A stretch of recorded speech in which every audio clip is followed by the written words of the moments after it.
Mesdames, Messieurs, bonjour, bienvenue dans l'autre direct. Nous sommes aujourd'hui le jeudi 17 octobre et je reçois Yann Cucherat. Bonjour. Bonjour. Merci beaucoup d'être avec nous. Vous étiez évidemment plusieurs fois médaillé au championnat d'Europe, au championnat du monde et vous avez donc décidé d'abandonner la compétition à 34 ans. Pour cela, vous allez organiser, j'allais dire une grande fête au Palais des Sports le 16 novembre prochain, le samedi 16 novembre prochain. C'est une fête pour marquer cette fin de la compétition? Oui, c'est une grande fête. C'est vrai que j'ai eu la chance d'avoir une carrière assez longue qui m'a permis de rencontrer beaucoup de gens. Et j'ai souhaité, le 16 novembre, marquer cette fin de carrière et le début d'une nouvelle aventure professionnelle par une grande fête où tous les copains avec qui j'ai partagé des chouettes moments seront présents. Et plus largement, je crois que ce sera une grande fête du sport local.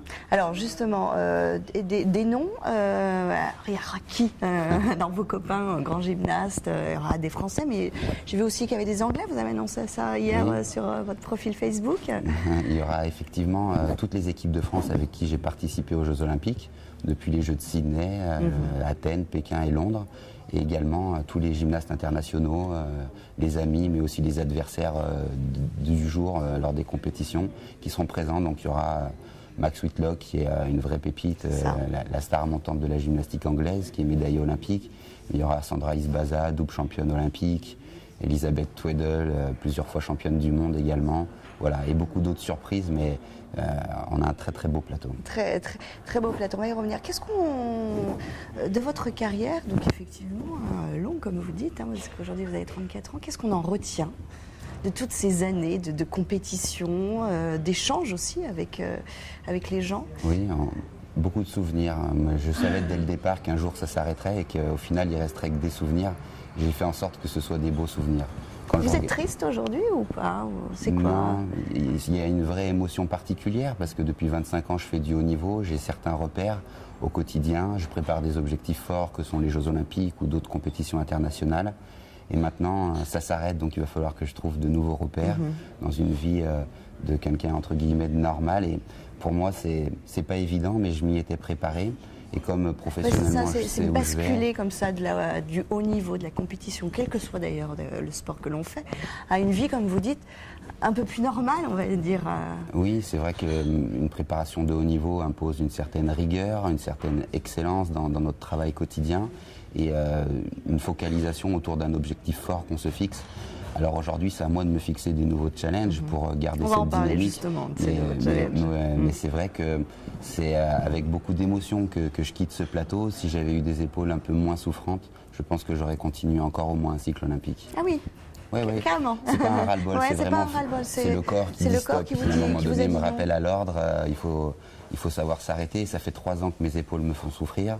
J'ai dû subir une petite intervention chirurgicale au lendemain des Jeux de Londres. Voilà. Je crois que j'ai eu la chance de durer longtemps dans la carrière, ce qui n'est pas forcément le cas en gymnastique. C'est vrai. J'ai fait fructifier tout ce travail et tout cet engagement pour ma discipline. Maintenant, c'est plus sage d'arrêter. Pour en revenir au 16 novembre, j'ai noté qu'au-delà il y a évidemment des gymnastes, mais il y a aussi par exemple des artistes du Cirque du Soleil, des gens de formation du hip-hop, etc. C'est vrai, on a voulu faire une grande fête du sport et qui mêle tous les sports artistiques et acrobatiques. C'est pour ça qu'on ne s'est pas cantonné uniquement au milieu de la gym et qu'on l'a ouvert à d'autres disciplines. Donc on a la chance d'avoir en avant-première un numéro du Cirque du Soleil qui sera sur Paris à partir du 26 novembre seulement, mais également la compagnie des 7 doigts de la main qui vient spécialement du Canada. Il y a le hip-hop avec les Pokémon, on met une patinoire sur glace avec l'Académie de danse sur glace sur Lyon. On veut vraiment élargir pour qu'on touche un public bien plus large que le public gym. Et je crois que justement que votre public a répondu présent, parce que là on est on est quand même à 1 mois, mais déjà c'est bien parti. Les ventes. On est à guichet fermé, on a mis 3 semaines pour remplir le Palais des Sports, donc il y aura 6000 personnes, ce qui n'est pas rien. On a refusé 1500 personnes en une dizaine de jours. Je pense qu'on aurait dû faire 2 dates, mais on ne l'avait pas anticipé au départ, mais ça montre qu'il y a un vrai public. Vous êtes surpris par cet engouement? Parce que quand même, voilà, vous jouez à guichet fermé. Oui, c'est pas rien sur un événement comme celui-là, mais on savait qu'on allait remplir. J'avais la conviction que le plateau allait nous permettre de remplir le Palais des Sports, mais d'une manière aussi rapide et avec autant de gens déçus de ne pas avoir de place. Là, je ne l'imaginais pas autant. D'ailleurs, vous reprochez, entre guillemets, aux médias de ne pas assez médiatiser, justement, la gymnastique.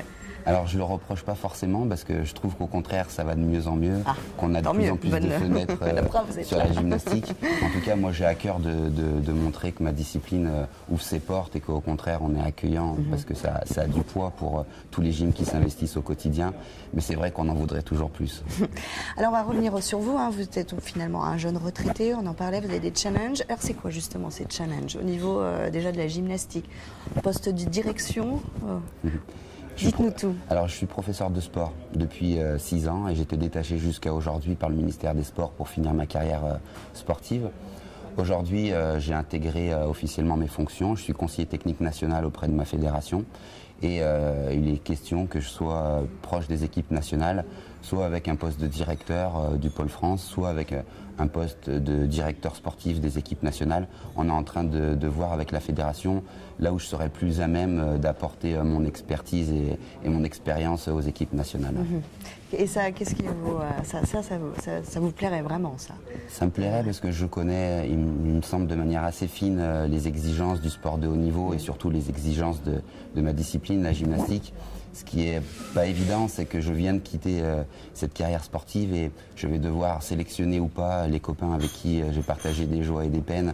Donc voilà, il faut, je pense, prendre le temps dans la concertation de voir quelle est la place où je serai le plus utile pour les copains. Le plus utile pour les copains.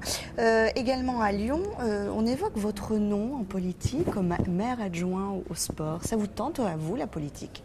C'est une autre voie. C'est une rumeur. Oui, c'est une rumeur, mais est-ce que vous, voilà, en tout cas la politique, est-ce que ça vous tenterait, vous qui avez soutenu ouvertement François Hollande aux dernières élections présidentielles, ça vous plairait, ça va, voilà. Il faut savoir qu'aujourd'hui, ce qui a le plus d'importance pour moi, c'est quand même ma reconversion professionnelle. Quand on sort d'une carrière d'un sport amateur, on met toute son énergie à sa reconversion professionnelle parce qu'il va falloir vivre, il y a une famille et ce n'est pas un travail que d'être un élu politique, c'est un service aux missions des citoyens. Je suis vraiment flatté que les gens puissent penser à moi sur ce poste-là, ça veut dire que j'ai marqué ma ville, j'ai marqué le sport local et ça pour moi c'est une vraie fierté, mais aujourd'hui c'est prématuré de dire que je pourrais être adjoint au sport ou pas. J'ai pas du tout de casquette politique, mais par contre, c'est vrai que je soutiendrai la ville de Lyon et le maire Gérard Collomb dans ces élections municipales, parce que je trouve qu'ils ont toujours tout fait pour que le sport amateur existe aussi au sein de la ville. Et la politique, alors sans parler d'être adjoint, mais voilà, si on vous proposait une place sur cette liste, surtout que Gérard Collomb a dans l'idée vraiment d'élargir sa liste à la société civile, ce que vous représentez aussi, ça vous plairait, ça? C'est quelque chose qui est... Vous, ça vous plairait que je sois élu au sport? Oh, bon. Mais pourquoi pas? Vous n'avez pas d'ennemis, paraît-il, ce sont nos amis. Donc vous êtes très consensuel, donc effectivement, au sport, ça peut être pas mal. Ce qui compte sur ce genre de fonction, c'est qu'on trouve l'adhésion du plus grand nombre. Et si c'est le cas, on y réfléchira en temps voulu. Mais ce qui compte, c'est pas d'être élu au sport pour avoir la casquette d'élu au sport, mais c'est vraiment de pouvoir apporter sa contribution à la réussite de la vie locale. Merci beaucoup Yann Cucherat. Donc on le rappelle, le 16 novembre, vous allez faire votre jubilé, c'est ça, jubilé Yann Cucherat. Alors malheureusement, il n'y a plus de place. Il n'y a plus de place, mais il y a par contre une initiation découverte de la gym pour tous les enfants des écoles le vendredi sur toute la journée, encadrée par une partie des équipes de France. Toujours au Palais des Sports? Voilà, toujours au Palais des Sports. On pourra même venir assister aux répétitions du gala qui aura lieu le lendemain. Et le samedi matin, il y a toute une compétition organisée avec les enfants de la région Rhône-Alpes, co-organisée avec le comité départemental de gymnastique, pour que vraiment pendant 2 jours la gymnastique rayonne. Merci beaucoup à Yann Cucherat. Donc on le rappelle, c'est le 16 novembre au Palais des Sports de Gerland, votre jubilé pour marquer la fin de faire vos adieux finalement à la compétition sportive. Merci beaucoup. On se retrouve demain dans l'autre direct où je reçois Michel Avare.